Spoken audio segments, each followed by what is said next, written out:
मैं थोड़ा सा आपको बता देता हूँ कि डायग्राम कैसे बनेगा। अगर आप ये देखें तो जैसे सम ए आर बी, इसका जो आपका बेसिक डायग्राम बनना है वो ऐसे बनना है, ठीक है। अगर मैं बोलूँ ऑल ए आर बी तो इसका डायग्राम ये बनेगा, ठीक है। ये सब्जेक्ट है तो सब्जेक्ट हमेशा अंदर आएगा, यानी सब्जेक्ट के बारे में बात कर रहे हैं।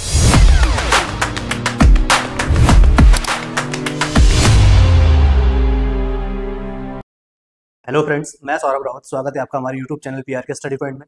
तो दोस्तों, आज हम रीजनिंग का एक इंपॉर्टेंट टॉपिक करने वाले हैं। टॉपिक का नाम है सिलॉक्स, हिंदी में कहते हैं न्याय निगमम या फिर न्याय वाक्य कह सकते हो, ठीक है। स्टेटमेंट बेस्ड क्वेश्चन होते हैं और उस स्टेटमेंट के हिसाब से हमें कंक्लूजन निकालना होता है। तो क्वेश्चन कराने से पहले मैं थोड़ी इसकी ब्रीफिंग कर देता हूँ। तो इस चैप्टर में हमारे पास जनरल बात कर रहा हूँ मैं, 4 स्टेटमेंट होंगे, 2 पॉजिटिव 2 नेगेटिव। तो शुरुआत की 2 पॉजिटिव स्टेटमेंट है और ये 2 नेगेटिव है। तो इन स्टेटमेंट के बेसिस पे मेरे पास कंक्लूजन गिवन होते हैं, 2 3 4 कितने भी हो सकते हैं, मुझे उसका आंसर निकालना होता है, ठीक है। तो मेरे पास 2 पॉजिटिव स्टेटमेंट है। स्टेटमेंट में क्या दिया हुआ है कि कुछ ए बी है, या फिर इंग्लिश में बोले तो सम ए आर बी, या फिर सभी ए बी है, ऑल ए आर बी, ठीक है। ये दोनों पॉजिटिव है। अब मेरे पास 2 नेगेटिव स्टेटमेंट है, कोई भी ए बी नहीं है या फिर नो ए आर बी। तो यहाँ पे नो का यूज है यानी नेगेटिव है, या फिर कुछ ए बी नहीं है, सम ए आर नॉट बी। तो ये 2 मेरे पास नेगेटिव स्टेटमेंट है, ठीक है। तो क्वेश्चन करने से पहले मैं थोड़ी सी आपको 2-4 बातें बताना चाहूंगा इस चैप्टर के बारे में, ठीक है, जिससे आपको हिंट मिलता है क्वेश्चन करने में। तो जिसमें सबसे पहली बात यह है कि अगर आपके पास स्टेटमेंट पॉजिटिव होगा तो आपका कंक्लूजन नेगेटिव कभी नहीं आएगा। अब स्टेटमेंट पॉजिटिव होने का मतलब है कि मेरे पास एक क्वेश्चन में 2-3 इतने स्टेटमेंट होते हैं। अगर इनमें से कोई भी एक सिंगल स्टेटमेंट हमारे पास नेगेटिव नहीं है या सारे स्टेटमेंट मेरे पास पॉजिटिव है, तो मेरा कंक्लूजन कभी भी नेगेटिव नहीं निकलेगा, ठीक है। दूसरी बात, अगर हमारे पास मतलब मेरे पास अगर किसी स्टेटमेंट के बारे में कोई जानकारी नहीं है ना, सपोज स्टेटमेंट में कोई बात बोली गई और मुझे उसके बारे में कुछ पता नहीं चल रहा है, चाहे उसके बारे में पॉजिटिव या नेगेटिव, तो मैं उसका जवाब नहीं दूंगा और उसका आंसर हमेशा रॉन्ग होगा, यानी वो हमेशा एग्जामिनर कुछ भी कंक्लूजन है वो हमेशा गलत होगा, ठीक है। थर्ड बात, अगर मेरा स्टेटमेंट और कंक्लूजन दोनों सेम होंगे, यानी अगर मैं बोलूँ सम ए आर बी कुछ ए बी है, ये स्टेटमेंट बोला, और कंक्लूजन भी मैं यही बोलता हूँ कि कुछ ए आर बी है, तो भी ये गलत होगा, ठीक है। तो स्टेटमेंट और कंक्लूजन कभी भी सेम नहीं होते हैं, ये गलत होगा। जिसके बारे में आपको पता नहीं है आप उसके बारे में बताओगे नहीं, और वो कंक्लूजन आपका हमेशा नेगेटिव निकलेगा, ठीक है। और पॉजिटिव स्टेटमेंट कंक्लूजन नेगेटिव कभी नहीं होंगे, ठीक है। चलिए, अब यहाँ पे मेरे पास कुछ कंक्लूजन दिए हुए हैं। अब मैं स्टेटमेंट बनाता हूँ और आपको बताता हूँ इस कंक्लूजन को कैसे आपको फिट करना है। तो जैसा अगर मैं पहला स्टेटमेंट में अपने हिसाब से बनाऊं, ऑल ए आर बी, यानी हिंदी में बोलो तो सभी ए बी है, ठीक है। तो पहला स्टेटमेंट है मेरे पास ऑल ए आर बी, सभी ए बी है। अब इसका अगर डायग्राम देखें तो देखो, इसको डायग्राम आपका ये बनेगा, हमेशा डायग्राम आपका ये बनना है। अब एक चीज ध्यान रखना, जैसे ये है ना, तो ये हमें मतलब जो पहले आता है वो हमारा सब्जेक्ट होता है, ठीक है। तो ये मेरा ए क्या है, सब्जेक्ट और प्रीडिकेट है। तो ऑल ए आर बी यानी वो ए के बारे में बात कर रहा है, सभी ए बी है, तो ए अंदर आ जाएगा, बी बाहर आएगा। अगर वो बोलेगा सभी बी ए है, तो अगर मैं एक दूसरा कंक्लूजन स्टेटमेंट बनाऊं, सभी बी ए है या ऑल बी आर है, तो यानी बी के बारे में बात करना है, तो इसका डायग्राम ये बनेगा, ठीक है। तो मेरा diagram all A are B का ये बना है और ऑल बी आर ई का ये बना है। तो आपको ये भी देखना है कि आपका किस स्टेटमेंट का डायग्राम कैसे बनेगा। हमारे पास 4 ही क्या है, स्टेटमेंट है। अब देखो, जैसे इसने बोला ऑल ए आर बी, अच्छा मैं थोड़ा सा आपको बता देता हूँ कि डायग्राम कैसे बनेगा। अगर आप ये देखें तो जैसे सम ए आर बी, इसका जो आपका बेसिक डायग्राम बनना है वो ऐसे बनना है, ठीक है। अगर मैं बोलूँ ऑल ए आर बी तो इसका डायग्राम ये बनेगा, ठीक है। ये सब्जेक्ट है तो सब्जेक्ट हमेशा अंदर आएगा, यानी सब्जेक्ट के बारे में बात कर रहा है। नो ए आर बी, ये वाला, इन दोनों का आपस में कोई रिलेशन नहीं है। अब इस वाले केस में क्या होता है, नो ए आर बी में या कोई भी ए बी नहीं है, इसमें मेरे पास ए और बी दोनों इंपॉर्टेंट है, यानी दोनों में एज अ सब्जेक्ट या एज अ प्रीडिकेट ले सकता हूँ, ठीक है। नो ए आर बी मतलब कोई भी ए बी नहीं है, इसका ये मतलब भी होगा कि नो बी आर ए, कोई भी ए नहीं है, ठीक है। तो इसका डायग्राम ये बनेगा। और some A are not B, तो देखो सम ए आर यानी ए का कुछ भाग बी नहीं होगा, ठीक है। तो ये है ये वाला, ठीक है। तो यानी ए का ये पोर्शन जो बी नहीं है, बाकी वाले के बारे में मुझे कोई जानकारी नहीं है, और मुझे कोई जानकारी नहीं है तो मैं जवाब भी नहीं दूंगा, यानी एग्जामिनर कुछ भी पूछ ले वो गलत ही होगा हमेशा, ठीक है। तो ये तो मैंने आपको बता दिया कि आपकी जो स्टेटमेंट होंगे उसके डायग्राम कैसे बनेंगे, और आपको हमेशा यही डायग्राम बनाना है। जनरल केस की बात है, अगर संभावना वाली बात आएगी तो उसमें हमारे डायग्राम फिर बदल जाएंगे, ठीक। चलिए, अब जैसा मैंने ये कंक्लूजन लिखा, अगर मैं एक स्टेटमेंट लिखूं कि ऑल ए आर बी या फिर सभी ए बी है, तो इसका डायग्राम जो बनना है ऐसे बनना है, ठीक है।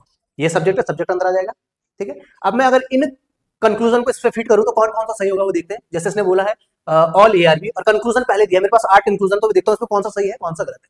ऑल ए आर बी और ऑल, ये स्टेटमेंट है मेरे पास। अब पहला conclusion all A are B यानी सभी ए बी है। अब मैंने आपको शुरुआत में बोला था अगर स्टेटमेंट और कंक्लूजन दोनों सेम होते तो कंक्लूजन हमेशा गलत निकलेगा ना। स्टेटमेंट और कंक्लूजन हमेशा कभी भी सेम नहीं होंगे आपके, यानी मैं आपको कोई क्वेश्चन पूछ रहा हूँ और जवाब में भी वही क्वेश्चन आ रहा तो कभी सही नहीं होगा, ठीक है। तो सेम वैसे ही स्टेटमेंट और कंक्लूजन कभी सेम नहीं होंगे।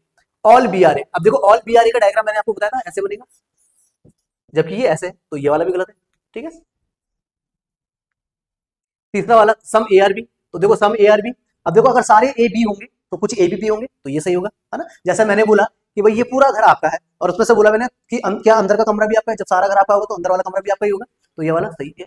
सम बी आर है, अब देखो ए ने बी का कुछ ना कुछ पोर्शन तो कवर किया अंदर वाला, है ना, क्योंकि ए के अंदर ही बी है तो सम बी आर है, ये भी सही होगा। अगला जो कंक्लूजन है सम ए आर नॉट बी, अब एक चीज ध्यान देना कि मैंने आपको शुरुआत में बोला था स्टेटमेंट पॉजिटिव कंक्लूजन नेगेटिव कभी नहीं होगा। Some B are not A, ये भी कभी नहीं होगा।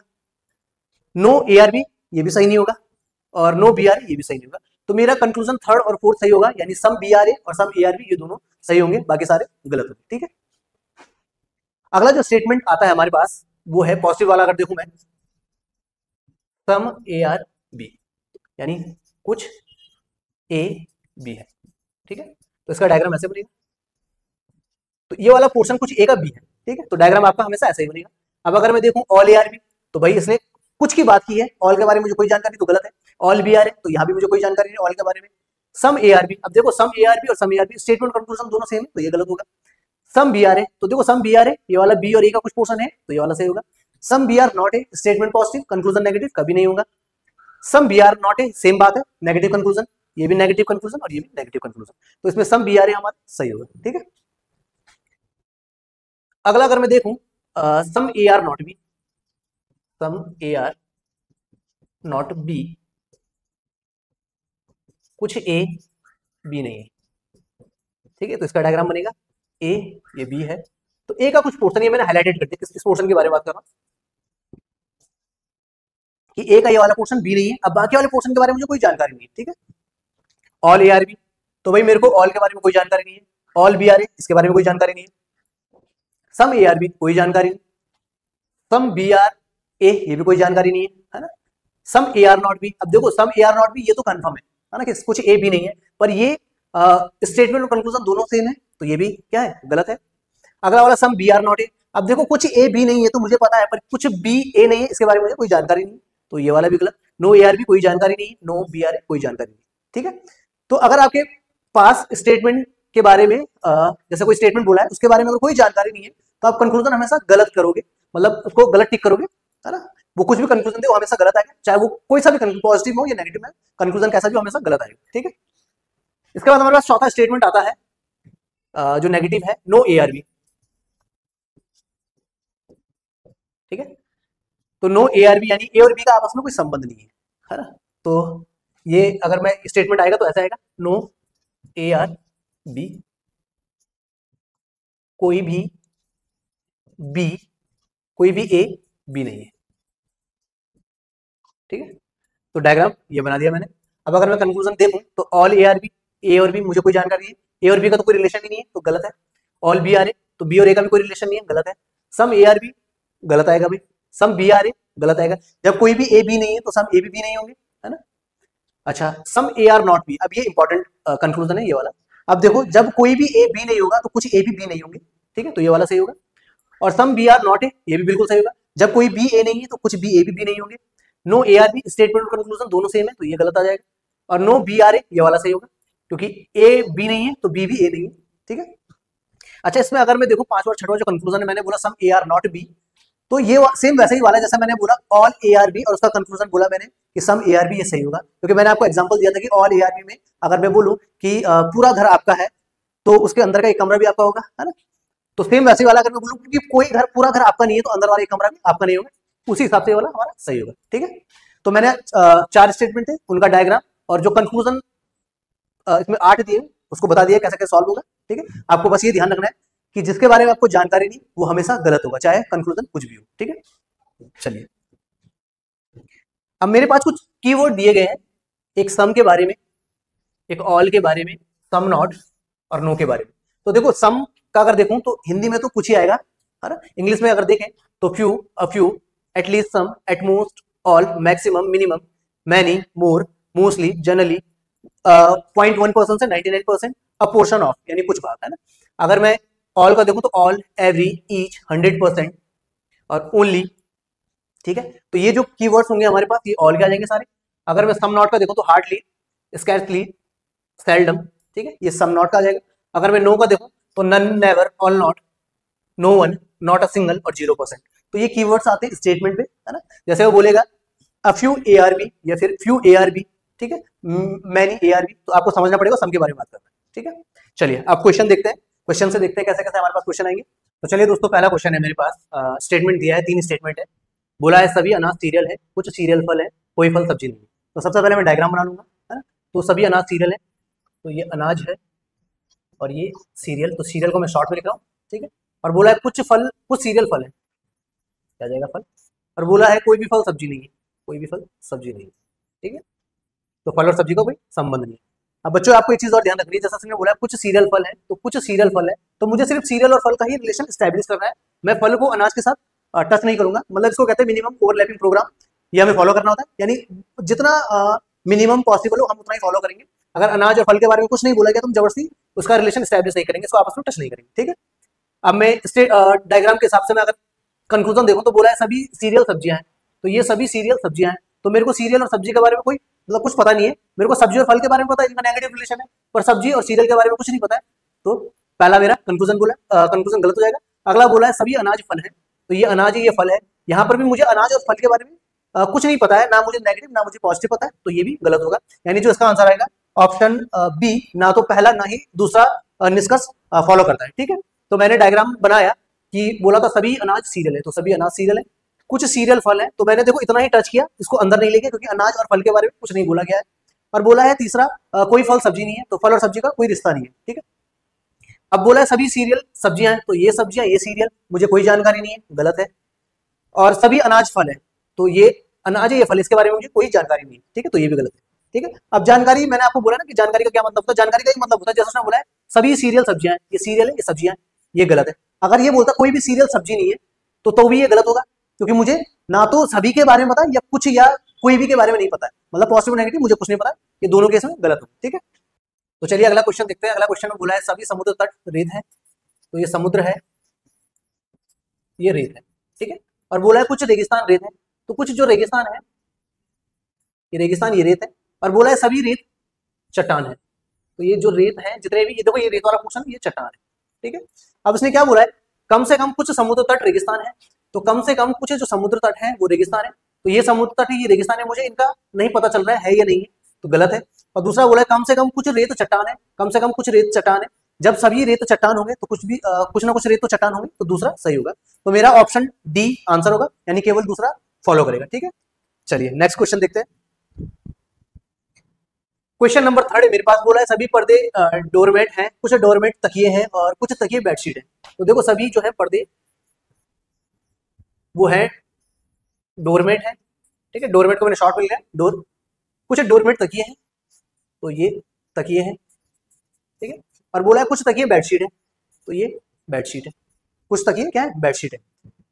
ये 3 मेरे पास स्टेटमेंट था। कंक्लूजन दिया है कुछ बेडशीट डोरमेट है, तो बेडशीट है डोरमेट है, मुझे इनका कुछ पता नहीं चल रहा है रिलेशन है या नहीं है, तो पहला तो गलत है क्योंकि मेरे पास कोई जानकारी नहीं है, ठीक है। बोला है कुछ पर्दे बेडशीट है, तो कुछ पर्दे बेडशीट, पर्दे और बेडशीट के बारे में कोई जानकारी नहीं है, यानी ये भी गलत है। और कुछ तकिए डोरमेट है, तो अब देखो कुछ तकिए डोरमेट है, तो ये तकिया और डोरमेट टच कर रहा है, तो तीसरा वाला मेरा सही है, ठीक है। तो इसका आंसर होगा ऑप्शन बी, केवल थर्ड जो कंक्लूजन है वही फॉलो करेगा, ठीक है। तो मेरे को पहले और दूसरे कंक्लूजन के बारे में कोई जानकारी नहीं दी है, इसलिए वो गलत है। तो चलिए दोस्तों अगला क्वेश्चन देखते हैं। अगला क्वेश्चन दिया है मेरे पास सभी बाइक ट्रक है, तो सभी बाइक ट्रक है, तो ये बाइक है और ये ट्रक है, ठीक है। बोला है सभी बाइक कार है, तो देखो ये बाइक है और यहाँ पर बना दी मैंने कार, ठीक है। और कुछ कार साइकिल है, तो कुछ कार साइकिल है, तो ये मेरा डायग्राम बन गया। बोला कुछ ट्रक कार है, तो कुछ ट्रक कार है, बिल्कुल है भाई, है ना। देखो कार, ये ट्रक बाहर है और कार अंदर है, तो जब सभी कार ट्रक होंगे, है ना, तो कुछ ट्रक भी कार होंगे। और बोला है दूसरा जो कंक्लूजन बोला है कोई भी बाइक साइकिल नहीं है, तो देखो मेरे पास सारे स्टेटमेंट पॉजिटिव है, ये नेगेटिव कंक्लूजन है, तो ये तो मेरा आंसर होगा ही नहीं। तो इस क्वेश्चन का आंसर है केवल पहला निष्कर्ष फॉलो करेगा, यानी ऑप्शन सी हमारा आंसर होगा, ठीक है। चलिए अगला क्वेश्चन देखते हैं। अगला क्वेश्चन है मेरे पास, कुछ घास पेड़ है, तो ये घास है, कुछ बोला है तो मैं कुछ वाला डायग्राम बनाऊंगा, पेड़ है, ठीक है, कुछ पेड़ शाखाएं हैं, शाखाएं हैं, और कुछ शाखाएं कुत्ते हैं, ठीक है, कुछ शाखाएं कुत्ते हैं। कंक्लूजन है मेरे पास, कुछ घास शाखाएं हैं तो कुछ घास शाखाएं हैं, इनका कोई रिलेशन मुझे दिख नहीं रहा है, मेरे पास कोई जानकारी नहीं, तो गलत है। कुछ पेड़ कुत्ते हैं, पेड़ और कुत्तों का भी मुझे कुछ रिलेशन दिख नहीं रहा है कि आपस में कहीं पे मेरे को पता नहीं चल रहा, कोई जानकारी है नहीं, तो ये भी गलत है। कुछ घास कुत्ते हैं तो कुछ घास कुत्ते, ये भी मेरे पास कोई जानकारी नहीं है। और बोला है कुछ शाखाएं घास है, और शाखा और घास, तो इसका भी मेरे पास कोई संबंध नहीं है, तो इसका आंसर होगा ऑप्शन सी, यानी कोई भी निष्कर्ष फॉलो नहीं करेगा, है ना। चारों कंक्लूजन मेरे गलत होंगे, क्योंकि मेरे पास किसी भी कंक्लूजन के बारे में कोई जानकारी नहीं है, और जब जानकारी नहीं होगी तो हमारा आंसर हमेशा गलत आएगा, यानी हम जो कंक्लूजन दिएगा उसे नेगेटिव बताएंगे, ठीक है। अगला क्वेश्चन है मेरे पास, कुछ लैपटॉप कंप्यूटर है, तो कुछ लैपटॉप कंप्यूटर है, कोई कंप्यूटर रोबोट नहीं है, कोई कंप्यूटर रोबोट नहीं है, और कुछ रोबोट मनुष्य है, कुछ रोबोट मनुष्य, ठीक है। बोला है सभी कंप्यूटर कभी भी सभी मनुष्य कभी भी कंप्यूटर नहीं हो सकते, तो सभी मनुष्य कभी भी कंप्यूटर नहीं हो सकते। अब देखना यहाँ पर मनुष्य का कुछ हिस्सा रोबोट में है ना, ये वाला रोबोट। अब जब कोई भी रोबोट कंप्यूटर नहीं होगा तो मनुष्य का ये वाला हिस्सा भी रोबोट नहीं हो सकता, तो इसका मतलब सभी मनुष्य कभी भी कंप्यूटर नहीं हो सकते, तो पहला ऑप्शन मेरा बिल्कुल सही है। दूसरा बोला है कुछ रोबोट लैपटॉप है, कुछ रोबोट लैपटॉप है, तो ये वाला मेरा गलत है, यानी मेरा जो आंसर होगा केवल फर्स्ट कंक्लूजन फॉलो करेगा, यानी ऑप्शन सी मेरा आंसर होगा, ठीक है। ये वाला कंक्लूजन देखना, ये वाला कंक्लूजन बहुत इंपॉर्टेंट है और कंफ्यूजिंग भी है ना। तो देखो इसने बोला है कि सभी मनुष्य कभी भी कंप्यूटर नहीं हो सकते, यानी जो ये ऑल वाली पोजीशन है, ऑल मैन कभी भी कंप्यूटर नहीं हो सकते, तो बिल्कुल नहीं हो सकते, क्योंकि अगर सारे मैन कंप्यूटर हो जाएंगे तो मैन का वो वाला हिस्सा जो रोबोट पर टच कर रहा है, देखो ये रोबोट पर टच कर रहा है मैन वाला हिस्सा, ये भी कंप्यूटर के अंदर चला जाएगा। अब जब ये कंप्यूटर के अंदर चला जाएगा तो रोबोट का कुछ हिस्सा भी कंप्यूटर होगा, जबकि उसने साफ साफ बोला है कि कोई भी कंप्यूटर रोबोट नहीं है ना, तो यानी इनका आपस में कोई रिलेशन नहीं है, तो मनुष्य का ये वाला हिस्सा भी कंप्यूटर के अंदर नहीं जा सकता, तो इसका मतलब सभी मनुष्य कभी भी कंप्यूटर नहीं हो सकते, ये वाला कंक्लूजन हमारा सही होगा, ठीक है। चलिए अगला क्वेश्चन देखते हैं।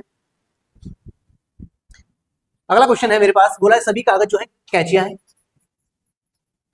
सभी कागज कैंचियां हैं, ठीक है, कुछ कैंचियां किताब है, कुछ कैंचियां किताब है, और सभी किताब जानवर है, सभी किताब जानवर है। कंक्लूजन है मेरे पास, कुछ जानवर किताब है, तो बिल्कुल जब सभी किताबें जानवर होंगी तो कुछ जानवर भी किताबें होंगी, है ना, जानवर का अंदर वाला सब किताब को टच कर रहा है, तो बिल्कुल पहला सही है। और बोला है कुछ कैंचियां कागज है, कुछ कैंचियां कागज है, बिल्कुल है, कैंची मतलब कैंची के अंदर कागज है, तो कुछ वाला पोर्शन तो टच ही कर रहा है, तो मेरा जो आंसर होगा पहला और दूसरा दोनों सही होंगे, ठीक है। तो चलिए दोस्तों अगला क्वेश्चन देखते हैं। अगला क्वेश्चन दिया है मेरे पास, कोई भी सिक्का संख्या नहीं है, तो कोई भी जो सिक्का है वो संख्या नहीं है। बोला है सभी ताले सिक्के हैं, तो सभी ताले सिक्के हैं, और कुछ चाबियां, तो चाबियों का जो कुछ हिस्सा है वो ताले नहीं होंगे, ठीक है। तो मेरे पास कंक्लूजन बोला है कुछ सिक्के चाबियां नहीं है, तो कुछ सिक्के चाबियां नहीं, ये गलत है ना, क्योंकि मुझे इसके बारे में कोई जानकारी नहीं। अब देखो मेरे पास जानकारी क्या है, मेरे पास जानकारी है कि कुछ चाबियां ताले नहीं है, तो देखो कुछ चाबियां ताले नहीं है, बट मेरे को इसके बारे में कुछ नहीं बोलेगा, कुछ ताले चाबियां नहीं है, कुछ सिक्के चाबियां नहीं है, तो मुझे इसके बारे में कोई जानकारी नहीं है, तो पहला वाला कंक्लूजन मेरा गलत है।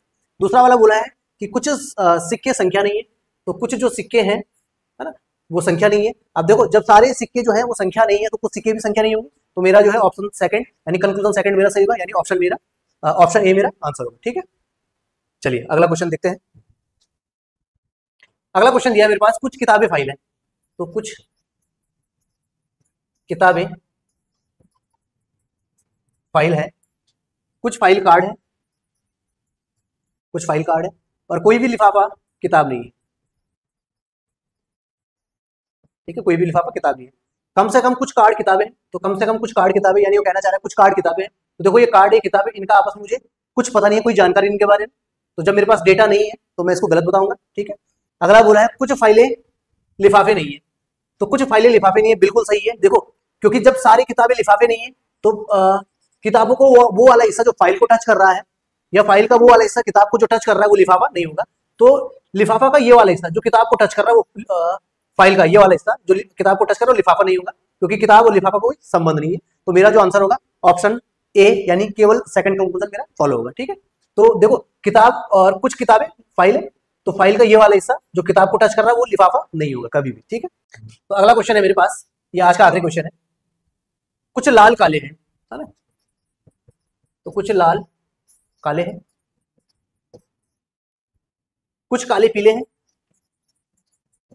कुछ काले पीले हैं, और सभी पीले हरे हैं, सभी पीले जो है वो हरे हैं, ठीक है। कंक्लूजन है मेरे पास, कुछ लाल पीले हैं, तो कुछ लाल पीले हैं कोई जानकारी नहीं मेरे पास, तो गलत होगा। और बोला है कुछ काले हरे हैं, तो कुछ काले हरे हैं, बिल्कुल ये वाला हिस्सा टच हो रहा है, तो दूसरा सही है, यानी ऑप्शन ये मेरा आंसर होगा, केवल सेकंड कंक्लूजन फॉलो होगा, ठीक है। तो दोस्तों आज की क्लास को ये समाप्त करते हैं। आज हमने रीजनिंग के 10 क्वेश्चन देखे सिलॉक्स चैप्टर के। आशा करता हूं आपको समझ में आया होगा। अगर किसी भी क्वेश्चन में कोई डाउट होता है आपको, तो आप कमेंट बॉक्स में हमें मैसेज कर सकते हैं। बाकी अगर आपको हमारा वीडियो पसंद आया तो वीडियो को लाइक कीजिए, शेयर कीजिए और चैनल को सब्सक्राइब कीजिए। धन्यवाद।